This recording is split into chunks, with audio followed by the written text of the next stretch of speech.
দেখো, মানব জীবনে কিন্তু স্বপ্ন সবাই দেখে। কেউ ছোট ছোট স্বপ্ন দেখে, কেউ বড় বড় স্বপ্ন দেখে, তাই তো? সবারই মনে কিন্তু ইচ্ছা থাকে যে আমি এটা করব, আমি ওটা করব, কিন্তু সেই স্বপ্নটা পূরণ করার জন্য অনেকটা ধৈর্যের প্রয়োজন। দেখো, আমি বলবো যে জীবনে যদি কোনো একটা বড় স্বপ্ন দেখে ফেলো, তাহলে সেই স্বপ্নটা তুমি তোমার লক্ষ্যে পরিণত করো। তুমি সেই স্বপ্নের পিছনে যদি তুমি ছোটো, তাহলেই তুমি সাকসেস হতে পারবে। আর তোমার জীবনে হয়তো আরও অনেক ছোটো ছোটোখাটো স্বপ্ন আছে।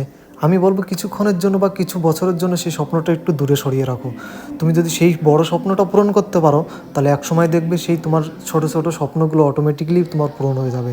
আর তার জন্য প্রয়োজন অত্যাধিক পরিমাণে ধৈর্য। আর সেই ধৈর্যটা শুধুমাত্র তোমার সেই বড় স্বপ্নের জন্যই যেন থাকে। সেই বড় স্বপ্নটা পূরণ করার সময় হয়তো জীবন অনেক বাধা আসবে, কিন্তু তোমাকে হার মানলে হবে না। তুমি যদি হেরে যাও, তাহলে জীবনে কিচ্ছু করতে পারবে না। তাই আমি বলবো, এখনও অনেক সময় আছে। স্বপ্ন দেখো, আর সেই স্বপ্নটাকে তুমি তোমার নিজের লক্ষ্যে পরিণত করো। তাহলে জীবনে অনেক কিছু করতে পারবে। So thank you.